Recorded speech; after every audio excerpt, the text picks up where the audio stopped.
போய் போய் போய் உடல் வந்து கெட்டு போயிடும்.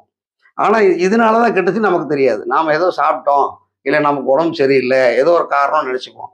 இந்த மிருகங்களை வீட்டுக்குள்ள அனுமதிக்கிறதுனால பொதுவாவே சொல்றேன் மிருகங்கள், பைரவர் மட்டும் கிடையாது. எல்லா பிராணிகளுமே நம்ம தலைவாசலுக்கு உள்ள இருந்ததுன்னா, எப்பவுமே இந்த தலைவாசல் பார்த்தீங்கன்னா, ஒரு 2 இன்ச், 3 இன்ச் ஹைட்ல போட்டிருப்பாங்க. என்ன காரணம்? இந்த தூசு வந்து வெளியில போகாது. இப்போ வர்ற வீடுகளுக்கெல்லாம் ஃபுல்லாவே ஓப்பன்ல இருக்கு. அது க அது வந்து இப்போ வந்து எல்லா பக்கமுமே அது வியாபிச்சு வரும் அந்த ஸ்மெல்லு. ஆனா பழைய வீடுகள்லாம் பார்த்தீங்கன்னா, அப்படி இருக்காது. ஒரு ஸ்டெப் இருக்கும். அது ஸ்டெப்புக்குள்ளேயே போய் நின்னுக்கும். பெருக்கி எடுத்துருவாங்க.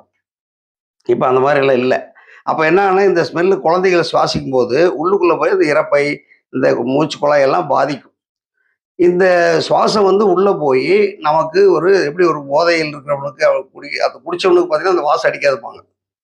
ஆனா குடியாரங்கிட்ட போய் நின்னா எப்படி இருக்கும்? ஏன் அந்த குடிச்சவனுக்கு தெரியல அப்படின்னா, இந்த உடல் வந்து மறக்கடிச்சிரும். தனக்கு இருக்கக்கூடிய அந்த வியாதியினுடைய அந்த வாடையை இந்த உடல் மறக்கடிச்சிரும். ஏன்னா பழகிரும். பழகும்போது அது நமக்கு பெரிய துர்நாற்றமா தெரியாது. முதல்ல வந்து ஒரு ஒரு வீட்டுக்குள்ள போகும்போது அந்த நாய் அந்த என்ன சொல்றது? சலவாவோட வாசம் இருக்கு பார்த்தீங்கன்னா, உள்ள போனோனே ஒரு மாதிரி வாமிட் வர மாரி இருக்கும். புதுசா வீடுகள் நான் நெறைய வீடுகளுக்கு இந்த வாஸ்து பார்க்கறதுக்கெல்லாம் போவேன். போகும்போது நாய் உள்ள இருக்கிறது தெரிஞ்சிரும். "நீ வீட்டுக்குள்ள நாய் வளர்க்குறீங்க" அப்படின்னு நானே சொல்லிருவேன். இல்லைன்னு சொல்ல முடியாது. ஏன்னா உள்ள வாசம் அடிக்கும். அதை ஏன் வெளியில வச்சிருக்கணும் அப்படின்னா, இது வெளியில வரும்போது பார்த்தீங்கன்னா, கதவ சாத்திர்றோம். நைட்டு வாசம் வராது. வெளியில காத்து நெறைய போறதுனால அது போயிரும். அதனால தான் முடிஞ்ச வரைக்கும் வீட்டு வாசலுக்கும், அந்த நாய் கட்டி வைக்கிற இடத்துக்கும் கிட்டத்தட்ட ஒரு 20 அடியாவது வித்தியாசம் இருக்கும். இந்த மேல் கூரை இல்லாத இடத்துல அதுக்கு ஒரு டாப் போட்டு வச்சுக்கலாம். நாயை வளர்க்கக்கூடாதுங்கிறதெல்லாம் வந்து நம்ம சொல்றது இல்ல. எத வேணா வீட்டுக்குள்ள வளர்க்கக்கூடாது அப்படிங்கிறது தான் நம்ம எதுங்க? சொல்றோம். வீட்டுக்குள்ள வளர்க்கக்கூடாதுங்கிறது தான் நம்ம வீட்டுக்குள்ள வளர்க்கக்கூடாதுங்கிறது தான். ம். ஏன்னா வீட்டுக்குள்ள உள்ள அப்படின்னா, உள்ள வெளிய 2 இருக்கு இல்லையா? உள்ளேங்கிறது நம்ம. வெளியேங்கிறது மிருகங்கள். மிருகங்கள், பறவைகள் எல்லாமே வளர்க்கலாம். இப்போ அந்த காலத்துல பார்த்தீங்கன்னா, கோழி இருக்கும். அதுக்கு ஒரு மூடாக்கு வச்சிருப்பாங்க. நாய் இருக்கும். அதுக்கு ஒரு சங்கிலி போட்டு கட்டி வச்சிருப்பாங்க. இதே மிகப்பெரிய பாவம் அது. அந்த மிருகங்கள வந்து அடைச்சு வைக்கிறதே பெரிய பாவம். ஆனா என்ன பண்ணுவாங்கன்னா, கோழிய வந்து ஜோடியா வளர்ப்பாங்க. தெரியும் உங்களுக்கு. கோழி ஜோடியா வளர்ப்பாங்க. அது குஞ்சு பொரிக்கும். ஆனந்தமா இருக்கும்.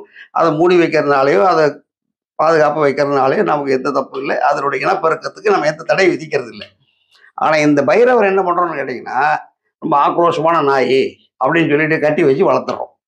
அது இப்ப எல்லாருக்கும் தெரியுது. அது கடிச்சிருது. அது இப்போ இப்ப நெறைய ப்ராப்ளம் இருக்குது. ம். கேரளாவா இருக்கட்டும், தமிழ்நாடா இருக்கட்டும் ப்ராப்ளம் நெறையா இருக்கு. இந்த ப்ராப்ளம்லாம் வர்றதுக்கு காரணம் என்னன்னா, அத வந்து தனிச்சையா விடுறதில்ல. அதே வந்து தெருநாய்கள் வந்து பார்த்தீங்கன்னா, அது அப்படியே சுத்திக்கிட்டே இருக்கும். அதுக்கு மச பிடிக்குதுன்னு சொல்லுவாங்க கிராமங்கள்ல எல்லாம். டவுன்ல வந்து அதுக்கு அது வெறி நாய் அப்படின்னு சொல்லுவாங்க. இதுக்கெல்லாம் என்ன காரணம்னா, தன்னுடைய இனப்பெருக்கத்தை சரியா செய்யறதுக்கு அனுமதிக்காதனால தான். அதுல கொஞ்சம் நாய கொண்டு வந்து நம்ம வீட்டுக்குள்ள வச்சுக்கிறோம். இப்போ நீங்க சொல்லும் போல, இப்போ நாய வந்து வீட்ல வளர்க்குறோம். வளர்க்கும்போது அத இனப்பெருக்கத்த விட்டுறணும். அத வந்து நம்ம அடைச்சு வச்சுக்க கூடாது அப்படின்னு நீங்க சொல்றீங்க. இதனால நமக்கு ஏதாவது தோஷங்கள் வருமா? வளர்க்குறவங்களுக்கு, நாய் வளர்க்குறவங்களுக்கு? 2டே 2 விஷயம் தான்.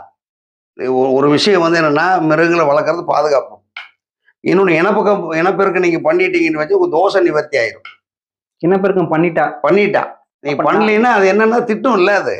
நான் நான் வீட்ல வளர்க்கும்போது நீங்க நாய் 2 நாய நீங்க வளர்க்க நீங்க நல்லா சொல்றீங்களா? கவனிச்சு பாருங்க. ஒரு நாய் வந்து வெளியில கிராஸ் பண்ணி ஒரு அந்த கேட்டுக்கு வெளியில ஒரு நாய் ஒண்ணு போச்சுன்னா, அப்படியே சங்கிலிய போட்டு இழுக்கும். கோவத்துல இழுக்கிறது வேற, அது ஆர்வத்துல இழுக்கிறது வேற. போட்டு இழுத்து அப்படியே போட்டு வர்ரு வர்ருன்னு கத்தும். அப்ப போய் நீங்க போய் நீவி குடுத்து பாருங்களேன். வர்ருன்னு நம்மள வந்து அது ஒரு இது கோபத்த காட்டும். மிருகங்கள் அவனால தான் காட்ட முடியும். அந்த 5 அறிவுக்கு உண்டான தான் காட்டும். அத என்ன பண்றோம்னா, மிருகங்களை மிருகங்களோட பழக்க விடாம, 5 அறிவு பெற்ற மிருகங்களை 6 அறிவு உள்ள மனிதனோடு பழக்கிடுறோம்.